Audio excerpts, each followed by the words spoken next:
बिस्मिल्लाहिर्रहमानिर्रहीम। मैं हूं आपका हैदर जावेद सैयद।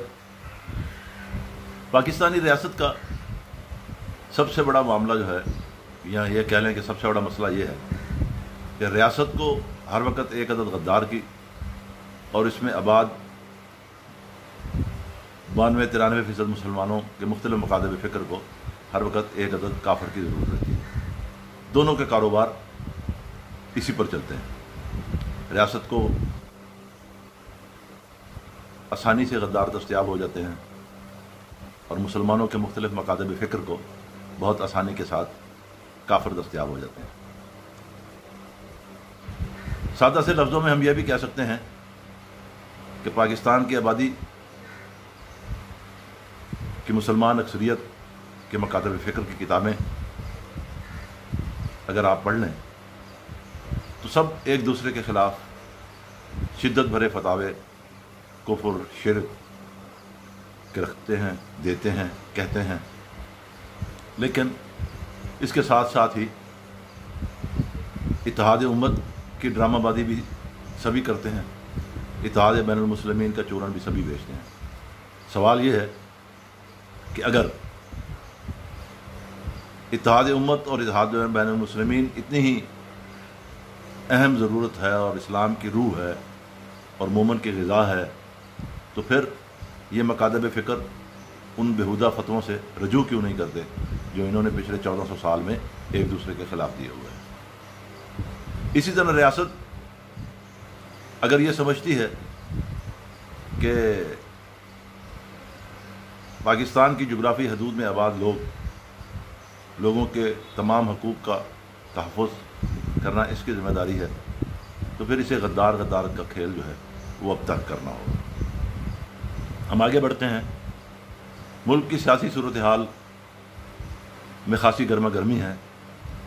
कल वज़ीर आज़म ने एक इशाइये में जो उन्होंने अपने इत्तेहादियों को दिया और तहरीक इंसाफ के पार्लियामेंट के अरकान को दिया, बजट की मंजूरी से कबल ये एक रवायती तौर पर अशाइया होता है सालाना जो वज़ीर आज़म ने दिया।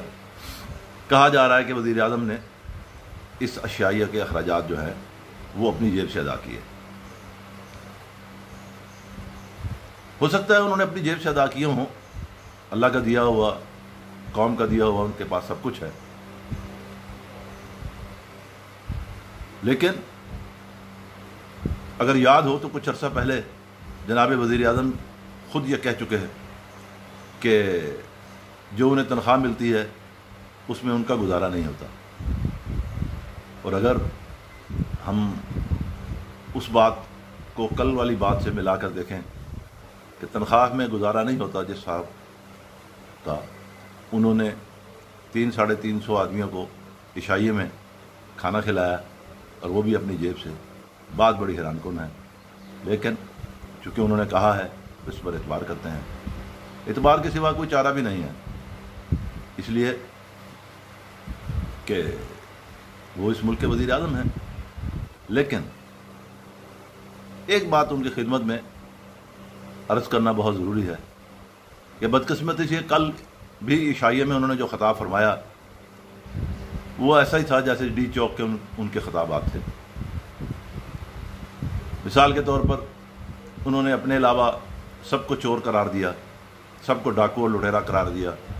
सबसे मुराद है पिछली हुकूमतें, और पिछली हुकूमतों में से सिर्फ 2 हुकूमतें, यानी जनरल परवेज़ मुशर्रफ के दौर की डकैतियों से उन्हें कोई गरज नहीं, इसलिए कि परवेज़ मुशर्रफ साहब कभी उनको महबूब थे और वो भी परवेज़ मुशर्रफ को महबूब थे।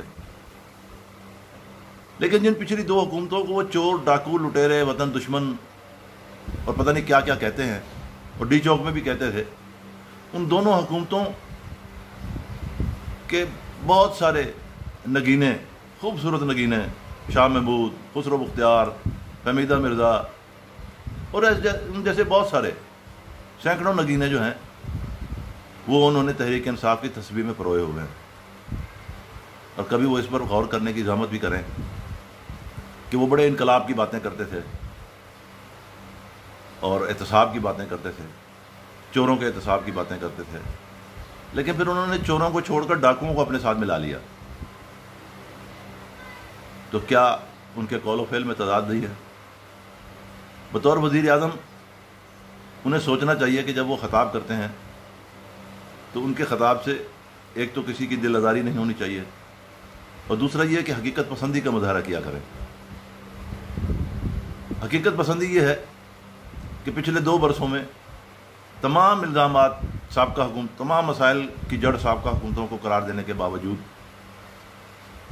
وہ ایک مسئلہ بھی حل نہیں کر سکے، بلکہ مسائل بڑھے، مہنگائی بڑھی، ادویات کی قیمتیں بڑھی، آٹے اور گندم کی قیمت بڑھی، چینی کی قیمت بڑھی، اس طرح پیٹرولیم کی قیمتوں کا معاملہ ہے، دوسرے مسائل ہیں۔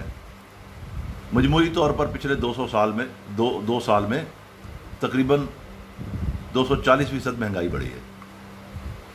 کیا انہوں نے کسی بھی مرحلے پر عوام الناس کو ریلیف دلانے کے لیے کوئی قدم اٹھایا؟ بدقسمتی یہ ہے کہ انہوں نے جب بھی جس بات کا نوٹس لیا، جس معاملے کا انہوں نے نوٹس لیا، وہ معاملہ حل ہونے کے بجائے زیادہ سخت گیر انداز میں عوام کے گلے پڑ گیا۔ تو جناب وزیر اعظم کو صورتحال کا ادراک کرنا چاہیے، مسائل کے حل پر توجہ دینی چاہیے۔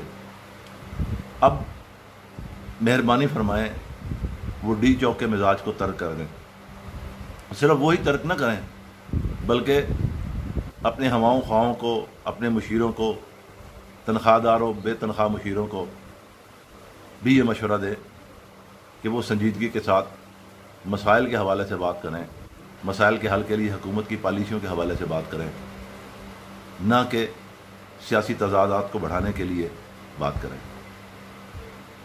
آخری بات یہ ہے کہ آج کراچی میں پاکستان اسٹاک ایکسچینج کی عمارت پر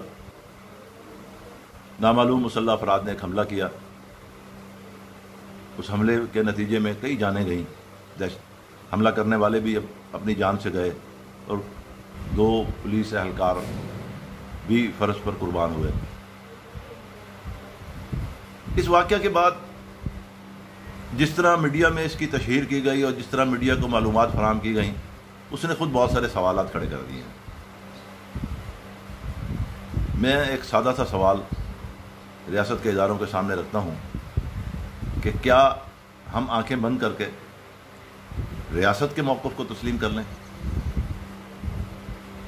ایسے موقف کو جو کسی تحقیق کے بغیر، کسی جوڈیشل کمیشن کے یا GID کی تحقیق کے بغیر ہی سامنے لے آیا گیا ہو اور الزام لگا دیا گیا ہو سکتا ہے کہ ریاستی اداروں کا موقف درست ہو، لیکن زیادہ مناسب ہوتا اگر تحقیقات کے بعد یہ باتیں کی جاتی جو اب کی گئی ہیں، کیونکہ جس مرحلے پر یہ باتیں کی گئی ہیں اس مرحلے پر مزید بہت سارے سوالات کھڑے ہو گئے ہیں، اور کہا یہ جا رہا ہے کہ بلوچستان میں جو حالیہ پرامن احتجاج جاری ہے اس احتجاج کو ایک اور رخ دینے کے لیے اور کچلنے کا جواز پیدا کرنے کے لیے یہ ساری باتیں کراچی کے واقعے کے بعد جو ہے نا وہ کی گئی ہیں۔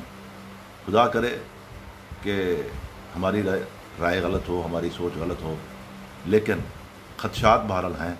ان خدشات کو اور سوالات کو دور کرنا ریاست کا کام ہے۔ السلام علیکم، آپ کا بہت شکریہ۔